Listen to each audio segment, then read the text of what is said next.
proses pembelajaran yang Bapak harus lakukan. Kita hanya tukar pendapat itulah ya Pak ya. Saya hanya sedikit tujuannya untuk memperbaiki atau membuat proses pembelajaran kedepannya semakin baik. Jadi tadi Pak, saya lihat Bapak waktu ngajar itu sebenarnya udah bagus sekali. Udah semua di dalamnya ada sintaknya, urutan-urutannya semua udah lengkap, belajar membuka kegiatan inti sampai penutup sudah. Itu sih sebenarnya Pak ya. Di RPP Bapak pun saya lihat tahapan itu sudah ada semua dalamnya. Ya, tapi bolehlah kita tanya-tanya dikit ya Pak ya. Ya. Saya mau tanya dikit Pak. Tadi kan siswa Bapak itu ada 3 bagian ya. Ada yang kelompok belajar visual, auditori dan kinestetik gitu ya Pak ya. Nah, jadi saya mau tanya-tanya kira-kira Pak, gimana Bapak caranya untuk membagi mereka ini, yang mana yang gaya belajar visual, yang mana yang auditori, dan yang mana yang kinestetik. Kira-kira gimana Bapak caranya mengelompokkan mereka ini? Jadi waktu di awal masuk tahun pelajaran ini, mereka baru naik kelas 5 lah. Jadi saya buat semuanya asesmen diagnostik gitu. Jadi ada beberapa pertanyaan yang saya berikan pada mereka. Jadi dari hasil jawaban pertanyaan itulah saya bisa mengelompokkan mereka. Jadi menjadi 3 kelompok tadi, auditori, visual, dan kinestetik. Tambah lagi dengan karena ini pelajaran bahasa Indonesia, jadi Anda punya data siapa yang lancar membaca, siapa yang masih nendak-nendak. Itu juga bagian dari mengelompokkan kelompok-kelompok belajar tadi. Gaya belajarnya ya Pak ya.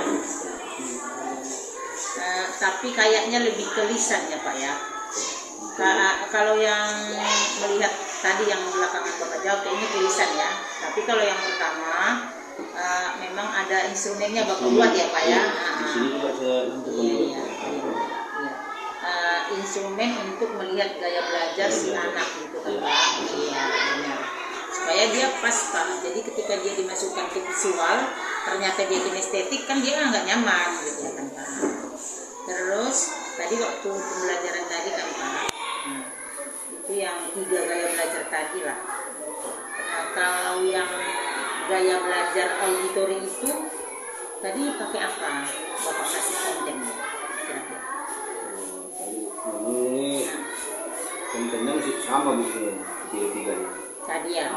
Cuman dia kan prinsipnya pada sifat mengerjakannya. Jadi untuk kelompok yang auditori tadi, mereka itu ya dianggap sudah mampu mengerjakan. Sedangkan yang terakhir yang kinestetik, itu mereka baru membutuhkan bantuan yang luar biasa karena kan mereka melihat lebih pada contoh gitu, sehingga mereka harus diawasi selalu, dibantu lah gitu dalam pengerjaan tugas-tugas LKPD gitu. Itu yang kelompok kinestetik gitu. Tapi kira-kira lah Pak ya, misalnya yang mereka kelompok gaya belajar auditori ini, kalau menurut Bapak kira-kira kontennya itu yang pas, yang lebih pas gitu Pak, yang bagaimana kira-kira yang dikasih gitu? Jadi kan buat saya Tepatnya gitu. audio, dia lebih senang mendengarkan cerita-cerita. Bisa konten apa kira-kira gitu Pak? Jadi kita bisa menampilkan tayangan video gitu di depan. Tampilkan di depan, apalagi videonya yang mengandung suara gitu. Jadi dia langsung kita lebih cepat memahami apa yang kita sampaikan untuk auditori. Karena mungkin keterbatasan waktu kadang kan Pak, kalau Bapak nampilkan video yang ini mungkin waktunya terbatas. Jadi kalau misalnya lain kali nih Pak, kalau Bapak misalnya 3 kelompok gaya belajar gitu, tapi tetap kita fasilitasi misalnya mereka itu kalau yang auditori kita kasih kalau bisa ya Pak. Karena tadi dengan memberikan video bisa misalnya Bapak kasih gimana caranya supaya yang kelompok itu ada yang auditori, kelompok mereka yang auditori aja yang menikmati video itu, gimana kira-kira cara kita? Nah, misalnya boleh nggak dengan memberikan misalnya kalau ada tadi Bapak bilang video, kasih aja mereka dengar satu video mereka, nah kelompok itu aja gitu, nah bisa nggak kira-kira gitu Pak? Bisa. Nah bisa ya Pak ya? Caranya Iya. mungkin laptopnya bisa letakkan Ya. di depan meja mereka Ya, gitu. ya seperti itu Jadi Pak. terus dia nggak di depan dia Ya, di ya, depan pas. tulis. Ya, ya. Laptopnya bisa diletakkan di kelompok itu, mereka memang mendengar gitu ya Pak. Saya Pak ya, supaya memang betul mengadopsi minat dan gaya belajar tadi kan Pak. Maksudnya.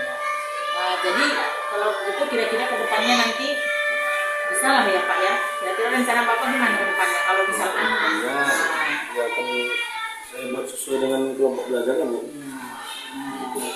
Sehingga kita semua terfasilitasi lah gitu. Iya benar, karena tidak sia-sia ya Pak ya kita kelompokkan mereka dengan gaya belajar sudah tertentu gitu kan Pak. Iya, iya Pak ya.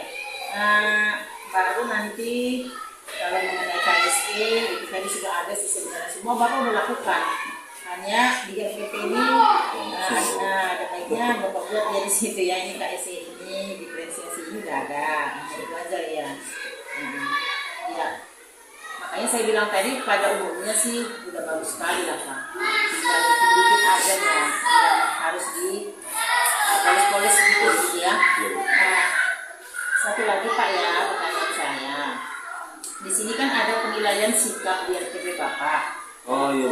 Iya, ini penilaian sikap ya kan Pak. Betul. Terus kira-kira nih ada nggak di RPP Bapak ini lampiran atau apa? Saya nggak lihat Pak. Itu.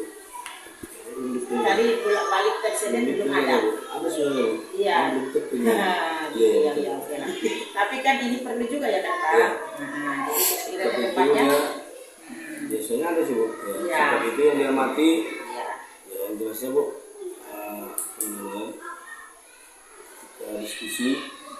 Dan bagaimana kita kita Bu. Ada skor-skornya juga Ada itu biasa skornya. kan Pak. Ada. Skor 1, 2, Iya, 3, 3, 4. 4. Iya. Skor 4 itu biasanya yang sempurna lah Sempurna. gitu ya kan. Siap Bu. Nah, ada tantangannya. Nah, jadi kalau ke depannya di mana kira-kira Pak untuk membuat RPP atau mobil Bapak tentang ini? Saya lengkapi Bu. Iya, kan. Kalau ada nih Bu, nanti Bu. Iya. Kalau terang ya Bu. Iya, itu aja sih ya. Tadi saya belum balik, kayaknya belum terlampir, jadi mungkin lupa gitu ya kan. Lupa. Yang pasti ini sudah Bapak pahami ya, tinggal aja melengkapi aja kan Pak. Jadi semua lampiran-lampiran sama dengan ini tes tertulis mengerjakan LK siswa. Kadang-kadang kan Pak ada yang membuat RPP atau modul dibuatnya tes pilihan ganda ini, tapi di lampiran nggak nampak gitu ya kan Pak. Ada nanti. Iya, jadi kan harus ada di lampiran apa yang dibicarakan di langkah-langkah RPP-nya gitu kan, itu aja konsepnya Pak ya. Siap Bu. Kalau begitu, ya apa tadi yang kita bicarakan untuk kedepannya nanti Bapak masukkan ya Pak ya. Supaya lebih sempurna. Itu aja lah Pak. Ya, atau ada yang mau Bapak tanyakan atau mengenai apa yang Terima kasih lain? Bu atas masukannya. Untuk pertanyaan saya Bu, kadang yang tadi Bu, ini di kelas saya ini Bu 40 siswanya. Dia memang SPM udah nggak sesuai deh Bu. SD itu kan dia 28 SPM-nya Bu. Jadi kesulitannya kadang seperti itu Bu. Kita kelompokkan, wah rame gitu loh. Jadi ada yang nggak aktif karena Iya, jadi nggak terpantau kita gitu. Iya. Nah, karena ini kan kelompoknya cuma 3 kalau dari gaya belajar tadi kan. iya. Nah, itu kalau dibagi 3, 40 bagi itu terlalu besar dalam Langsung tempat duduknya juga bingung gitu. idealnya itu ya 6 atau 5 satu kelompok sebenarnya. Iya. Pak. Tapi memang Pak disesuaikan dengan kondisi lah Kondisi. kadang ya kan Pak. Iya. Nah, Iya sih. jadi kita aja Pak kan lagi ditanyakan. Intinya ya saya kan berusaha untuk tetap menjalankan diferensiasi dan KS ini.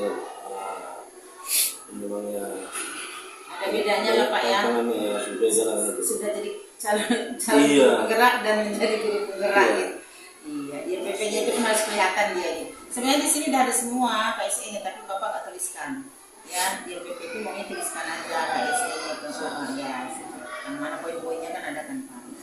Oke lah Pak, kalau nggak ada lagi yang Bapak tanyakan, nah untuk hari ini pasca observasi kita sudahi dulu. Semoga kita tetap sehat, Bapak sehat, dan bisa mendidik anak bangsa dengan baik. Sekian, terima kasih Pak.